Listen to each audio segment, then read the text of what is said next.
Now, this comment, which I will address in a minute, comes from the school of thought of it's a choice when we're talking about alcohol use disorder. Alcohol use disorder, it's a choice. It's a choice why people drink.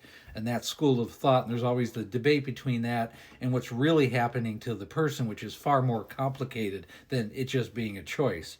People who want to call it a choice, that the reason why people drink, and I used to do the same thing when my wife was still around. When certainly you get frustrated, you get angry, and I can remember screaming, "Why can't you just stop drinking? Why can't you just stop drinking?" And you would get frustrated, and that's a normal reactionary response.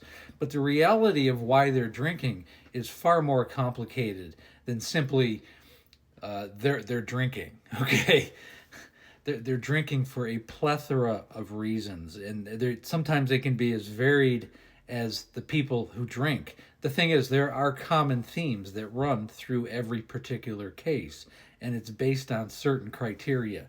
Let's delve deeper into this between it's a choice and the reality of why someone's actually drinking. And I'll read this real quick. Now, I don't know if it's meant to be, but it's kind of a loaded, rather pretentious way to ask this question, but I'll go through it. For someone who's trying to educate, I'm curious why you're still making excuses for her. Postpartum, moving. No, she drank because she was an alcoholic, no other reason. Okay, yeah, she just drank because she was an alcoholic, and that's all there is. She's an alcoholic. She drinks because it's a choice.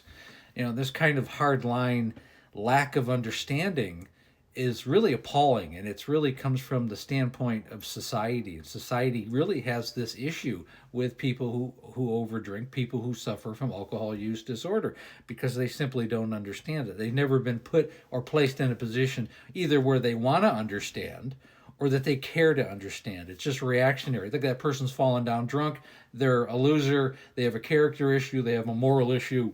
Let's disregard this person. They just either need to stop drinking, or let's shun them from society, and I want no part of them. That's the mentality that so many people have. And the problem is the truth is so much completely different from that. And let's continue with that. To begin with, alcohol use disorder has been characterized as a mental health illness by the American Medical Association since 1956. So we're going on 70 years. It's classified as a mental health illness. It's a mental disability. It's a mental disorder, addiction. Okay? It's not something that someone really chooses to partake in. Nobody wakes up one day or as a child says, when I grew up, I want to be an alcoholic. Potentially anybody could get caught into the web of alcohol use disorder, and there's a million ways to do it. A lot of people, for 50% of the reasons why people do fall into this criteria is, number one, it's family culture and genetic disposition. Their parents drank, their grandparents drank, family, relatives, friends. They grew up in an environment where it was culturally normal to drink, and then they had a genetic disposition. ADH1B and ALDH2 on a chromosomal level gives somebody literally a genetic code disposition to becoming a problem drinker. Then if you're exposed to alcohol at a very early age, like so many people are in this cultural environment, that actually equates for 50 to 60% of the reasons why people suffer from alcohol use disorder. And this is according to the NIAA, which is the National Institute of Alcohol Abuse and Alcoholism. These are the people who study this and spend their lives dedicating their lives to understanding this disease. On the same note, as difficult as it is, especially if you're around an alcoholic, and I'm sure the person asking the question probably had a bad experience, and it's I understand where it comes from. You could have been in an abusive relationship with an abusive alcoholic. Very difficult to have empathy for someone who's verbally, psychologically, or physically abusive. I get that. That's not really what we're talking about. That's a different situation.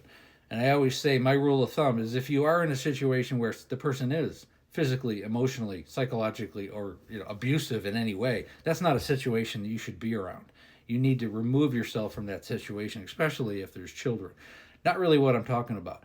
We do need to have empathy for people who do suffer from this malady. We definitely do. It's not going to help someone to put them down, to to express our anger, our frustration.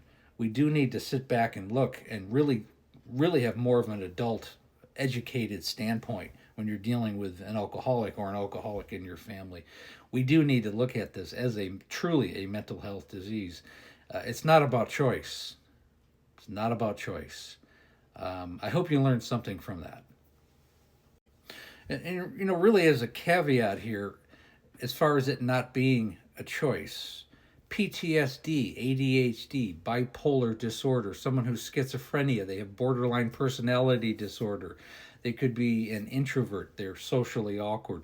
This kind of anxiety, stress, depression, repressed emotions are the reasons why people drink. That's why whenever anybody says they have a drinking problem, I say, well, why are you drinking? I'm not really interested in what you're drinking or how much you're drinking as to why are you drinking.